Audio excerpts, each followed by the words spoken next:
এই ফকিন্নির বাচ্চা ওঠ। তোকে এত বড় সাহস কে দিয়েছে যে তুই আমার বেডে এসে ঘুমিয়েছিস? হ্যাঁ, তোর এত বড় কলিজা। মা, মা, কি হলো? মনে হচ্ছে এখন এখানেই নোংরা করে ফেলবে। মা, এই ফকিন্নির বাচ্চাটাকে এইখানে শুইতে কে বলেছে? আরে এই রুমে আসলো কি করে? ছি ছি ছি ছি, দেখ ওর চেহারার মধ্যেই দেখা যাচ্ছে কেমন নোংরা। আর কি নোংরা কাপড় পরেছে, আয় আয় রে, গন্ধ, শরীর দিয়ে গন্ধ বেরিয়েছে। দেখেছো মা, কেমন করে বেডরুমের ভিতরে বসে বসে কাশাকাশি করছে? মনে হচ্ছে এখন এই জায়গাটা নোংরা করে ফেলবে। আচ্ছা, ওই এই রুমে ঢুকলো কি করে? এত বড় সাহসও কোথায় পেলো? কোথায় আবার পাবে? মনে হচ্ছে ওই চাকরানিটারই কাজ। ও এখানে এনে ওকে শুইয়ে দিয়ে গেছে।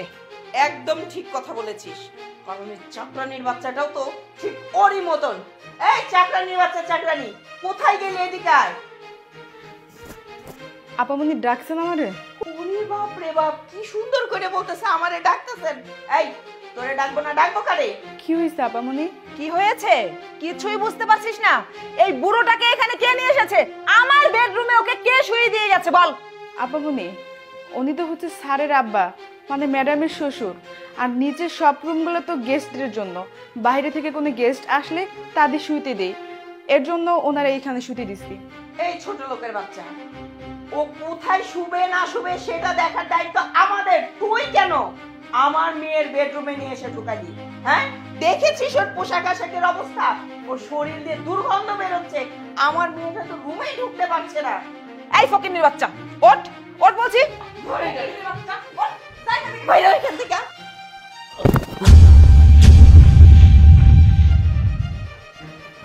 বৃষ্টি, তুমি কি ওনাকে চেনো না? তুমি জানো না যে উনি আমার বাবা? তাহলে কেন তোমরা ওনাকে আমার বাড়ি থেকে বের করে দিচ্ছ? জামাই বাবাজি, তুমি এটা কি করলা?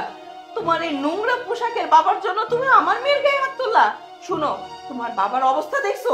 কি নোংরা গন্ধ গা দিয়ে সেই পোশাক আশাক পরে তোমাদের বেডে, মানে আমার মেয়ের বেডরুমে সে শুয়েছে।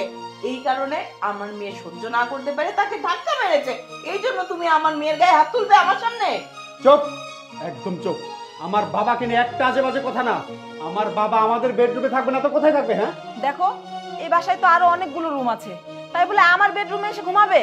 বাসায় অনেকগুলো রুম থাকুক আর না থাকুক, এত যদি সমস্যা হতো তাহলে তুই তোর মায়ের রুমটা দিয়ে দিতি। সেটা দিলি না কেন? তোর মা যে বছরের পর বছর দিনের পর দিন আমাদের বাড়িতে খায় পড়ে থাকে, তখন সমস্যা হয় না? তাহলে আমার বাবার বেলায় কেন তো সমস্যা? কি বললে?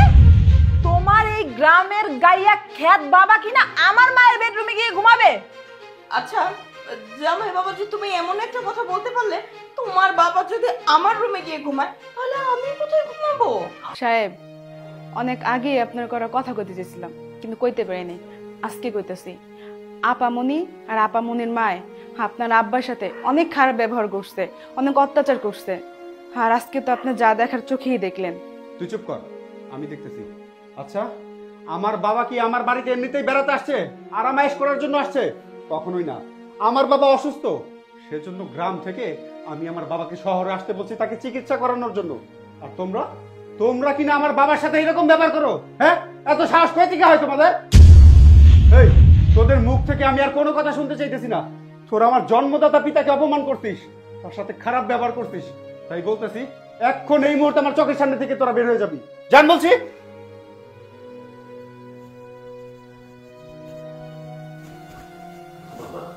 এটা তুই কি করলি? মরে এভাবে বাড়ি থেকে বাড়ি করে দিলি? বাবা, আমি যা করছি খুব ভালো করছি। যে কিনা আমার বাবার সাথে এরকম ব্যবহার করতে পারে, আমি তো তার নিয়ে সংসার করতে চাই না। আর এইরকম বউ চলে গেলে আমি 10টা খুঁজে পাবো, কিন্তু আমার বাবা যদি একটা বার হারাই যায়, আমি তো আমার এই সোনার টুকরা বাবার আর খুঁজে পাবো না। বাবা, তুমি তো আমার কাছে সব। হ্যাঁ, আপনি কোনো চিন্তা করবেন না, আজকে থেকে চাচার সব দায়িত্ব আমার।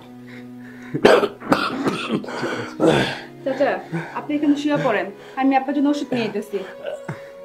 আচ্ছা মা।